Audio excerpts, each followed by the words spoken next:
বিশ্বকাপের আগে আবারও আলোচনায় নেইমার, তবে এবার শিরোনামে অশোভন আচরণের জন্য।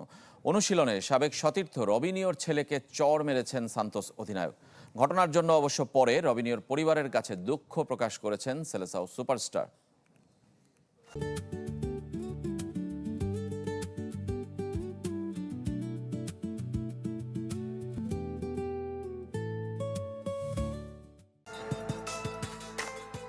নেইমারের মেজাজ হারানোর খবর নতুন কিছু নয়, তবে সেটা যদি হয় নিজ দলের প্র্যাকটিস গ্রাউন্ডে সতীর্থের সাথে, তখন তা আলোচনার জন্ম দেয়।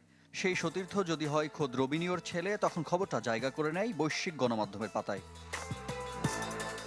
ঘটনার সূত্রপাত সান্তোসের ট্রেনিং সেন্টার রেই পেলেতে। টিম অনুশীলনে দুদলে ভাগ হয়ে ম্যাচ খেলছিলেন সান্তোস ফুটবলাররা, যেখানে নেইমারকে ড্রিবল করেন রবিনিয়ো জুনিয়র, আর সেটি মেনে নিতে পারেননি সান্তোস অধিনায়ক। এরপর কথা কাটাকাটিতে জড়ান দু ফুটবলার। ঘটনা বাকবিতণ্ডায় সীমাবদ্ধ থাকলেও হয়তো কঠিন সমালোচনা এড়াতে পারতেন নেইমার। তবে ব্রাজিলিয়ান শীর্ষ গণমাধ্যম গ্লোবো স্পোর্তের দাবি, এক পর্যায়ে রবিনিয়ো জুনিয়রকে থাপ্পড় মারেন নেইমার। এরপর ব্রাজিল তো বটেই, বৈশ্বিক গণমাধ্যমে ফলাও করে প্রচার করা হয় পুরো ঘটনা। ফরাসি গণমাধ্যম লা পারিসিয়ানের শিরোনাম, অনুশীলনে ড্রিবলিংয়ে পরাস্ত করায় রবিনিয়ো জুনিয়রকে নেইমারের থাপ্পড়।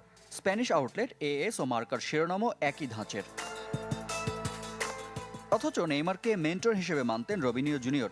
ধর্ষণ মামলায় কারাবন্দী বাবার অনুপস্থিতিতে মাঠের ফুটবলে নেইমারের দিক নির্দেশনায় সান্তোসে নিজের জাত চেনা ছিলেন রবিনিয়ো পুত্র।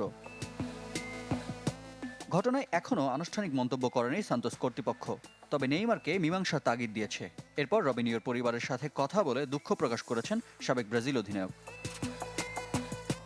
এই ঘটনা এমন সময় ঘটল যখন বিশ্বকাপ ইস্যুতে নেইমারকে নিয়ে সিদ্ধান্ত নিতে ব্রাজিল কোচিং স্টাফের প্যারাগুয়ে যাওয়ার কথা।